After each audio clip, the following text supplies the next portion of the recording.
Estamos de volta com o Pensamento Jurídico, uma produção da Magis. Participe de nosso programa pelo e-mail pensamento@magis.com.br, pensamento@magis.com.br. Hoje estamos discutindo as mudanças do Código de Processo Civil, CPC, que regula as ações, a tramitação das ações na Justiça aqui no Brasil. A nossa entrevistada é a juíza Maria Luísa Santana Assunção, que é titular da 8ª Vara Civil da Comarca de Belo Horizonte.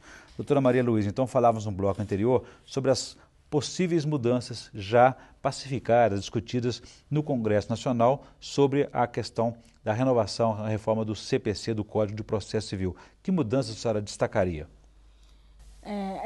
Prestigiando principalmente o incidente de resolução das demandas repetitivas. Hoje a gente já faz isso, Seriam informalmente. processos iguais aos outros, né? Isso, é questão de DPVAT, telefonia, que mudam os atores, mas o fundo de discussão é o mesmo. Ou seja, baixaria uma jurisprudência?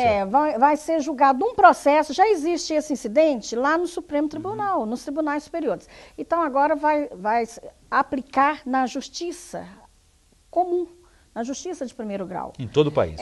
Então vai firmar o critério, se é prevenção ou não, ou especialização ou prevenção, e o juiz julga um caso e aplica-se aquela sentença em todos os outros em todas as instâncias semelhantes. De primeiro grau, claro que vai ter ampla defesa, etc. e tal. Mas a tendência é estar isso já reduz o tempo racionalizando também. O tempo, sem dúvida, o tempo do magistrado, do operador, da equipe toda e indo de encontro ao que o jurisdicionado quer, que é rapidez. Só falou também dos prazos. Os prazos vão encurtar agora também. Não, é o contrário. Os prazos eram contados de defesa, principalmente, ou de resposta à impugnação, eram contados dias corridos. Agora vão ser contados somente através dos dias úteis. Então, vai ter aquele equilíbrio para o advogado, respirar, ter convivência familiar no final de semana, nos feriados. Só dia útil, então, só dia úteis. Aí é o contrário, ampliou a defesa. Isso aí foi em conta ao princípio da ampla defesa. Outro ponto que a senhora destacou que é importante nessas mudanças é o incentivo também às formas alternativas de justiça e à conciliação, não é isso? Perfeito. Nós já temos até aqui em Minas Gerais e quase em todo o estado brasileiro, nós temos os centros de conciliação, de mediação e conciliação. Isto já é uma prática, já tem resolução, o CNJ já baixou resolução, os tribunais já adequaram. Nós estamos multiplicando este modelo, por quê? Porque tem que ter a conciliação pré-processual e a processual, sim. É uma nova cultura que está disseminando, que está ensinando.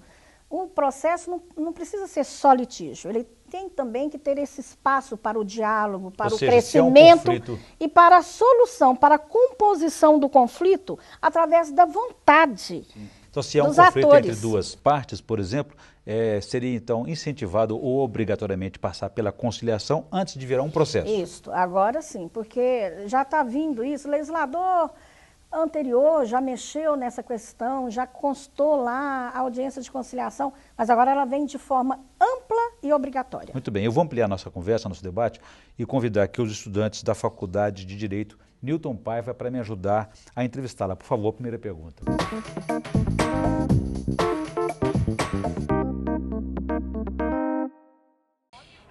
A proposta de limitar os recursos na expectativa de acelerar o andamento dos processos não vai prejudicar os princípios do contraditório e da ampla defesa?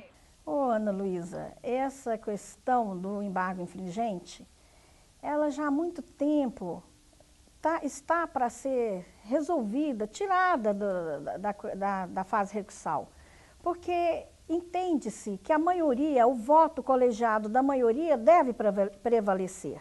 O embargo infringente, ele ocupa um tempo institucional muito grande e fica mais naquela retórica de insistir ou de ganhar tempo para não pagar o que é devido. O que o fim dos embargos infringentes vai representar para o direito em si, uma vez que ele é uma garantia do cidadão de recorrer da decisão proferida por uma turma do tribunal? Complementando o que já respondi para a Ana Luísa, Rafaela. O embargo infringente, ele não vai ferir o princípio da ampla defesa. Por quê? Porque se for casos de recurso especial ou de recurso extraordinário, irão ser observados. Simplesmente dá uma racionalidade na questão recursal de segunda instância, para evitar mais tempo processual, muitas das vezes desnecessário. Um dos principais objetivos da reforma do CPC é a resolução extrajudiciais de conflitos com a presença de advogados. Esse objetivo não fere o artigo 5º da Constituição Federal em seu inciso 35? Ô Igor, é muito boa a pergunta. A gente realmente tem que estudar o direito nesse diálogo de fontes. E a fonte maior, inspiradora, é a nossa Constituição. Mas eu entendo que não vai ferir princípio nenhum constitucional, muito mais de apreciação, porque não é obrigado a pessoa, apesar de que é obrigado passar o processo pela conciliação, a pessoa não é obrigada a conciliar. Se ela acha que o seu direito está ferido, está não resolvido, ela não é obrigada a conciliar. Ela concilia quando existe aquele crescimento, aquela composição. Um cede, o outro cede e resolve. Mas questões financeiras, questões outras, claro que honra, outras questões que às vezes não dá para abrir mão, saúde. Hoje quem é que não quer saúde? Hoje é um bem grande a vida. Como fazer acordo com a vida ou morte? Às vezes não dá, mas questões patrimoniais dá para fazer acordo. Muito bem, agradecer então a participação aqui dos estudantes da Faculdade de Direito, Newton Paiva. Doutora Maria Luísa, a senhora respondeu uma dessas questões para os estudantes sobre os recursos, né, o polêmico uso de recursos. Em alguns casos, há excesso, abuso também desse expediente dos recursos. Poderá haver multa para quem abusar nesse sentido de protelar apenas um processo, adiar, delongar? O legislador está partindo para multar mesmo. Ele está prevendo no texto legal que aquele que usa do processo para protelar para outros fins e de forma até de recursos abusivos, vai ser multado sim, pode ser multado. Que avaliação que o senhor faz da informatização, o processo eletrônico, isso pode ajudar muito? Olha, a nossa esperança, porque a máquina judiciária, ela anda cada vez mais trabalhando no limite do limite. Pesada, né? Principalmente no interior. Eu que tenho uma vivência imensa de jurisdição cara a cara no interior, nós estamos lá no limite do limite. E aqui também, na capital e todo o Brasil, nós temos a máquina muito pesada. O processo eletrônico, nós temos que usar essas ferramentas novas, internet, toda a tecnologia, a favor também do Poder Judiciário, a favor do tempo processual, a favor do jurisdicionado. Porque a nossa razão de existir é atender de forma séria, dinâmica e legal a demanda do jurisdicionado. Muito bem, preservando sempre o direito de defesa. E eu vou fazer um novo intervalo, doutora Maria Luísa. Eu gostaria que no próximo bloco só falasse sobre um outro código, a atualização do Código de Defesa do Consumidor, também em discussão no Congresso Nacional.